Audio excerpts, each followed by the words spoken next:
Hi friends, ఒక్కసారిలా try చేసి చూడండి, తప్పకుండా మీకు కూడా నచ్చుతుంది.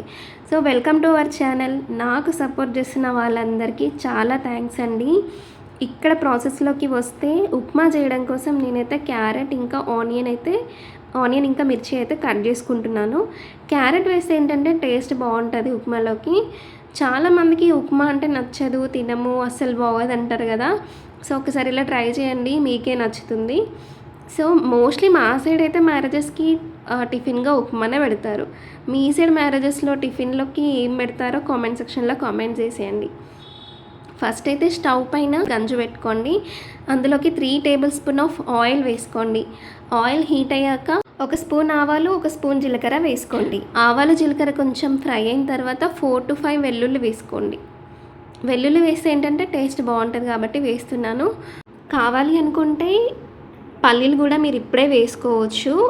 సో ఇక్కడ నేను పల్లీలు స్కిప్ చేస్తున్నా కాబట్టి డైరెక్ట్గా వెల్లుల్లి ఫ్రై అయిన తర్వాత క్యారెట్ వేస్తున్నాను. ఇక్కడ క్యారెట్ ఫస్ట్ వేయడం వల్ల ఏంటంటే ఆయిల్ ఫ్రై అవుతుంది కాబట్టి టేస్ట్ బాగుంటుంది. ఇక్కడ క్యారెట్ కూడా ఫ్రై అయిన తర్వాత మిర్చి వేసుకోవాలి. ఆ తర్వాత ఆనియన్ కూడా వేసుకోవాలి. ఆనియన్ అండ్ మిర్చి ఫ్రై అయ్యేలోపు పక్కనే రవ్వ వేయించుకుందాం. నేనైతే ఇక్కడ 1.5 గ్లాస్ ఆఫ్ రవ్వ తీసుకుంటున్నాను.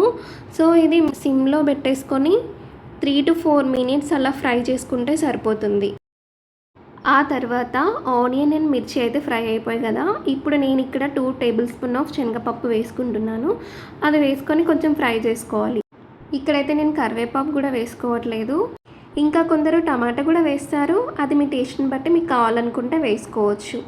ఇక్కడ శనగపప్పు లైట్గా ఫ్రై అయిన తర్వాత ఇక్కడ 1.5 గ్లాస్ ఆఫ్ రవ్వకి 2.5 గ్లాసెస్ ఆఫ్ వాటర్ వేసుకుంటున్నాను. వాటర్ వేసుకున్నాక 1 టేబుల్ స్పూన్ ఆఫ్ సాల్ట్ వేసుకోవాలి. సో సాల్ట్ వేసుకొని వాటర్ని మరగనివ్వాలి.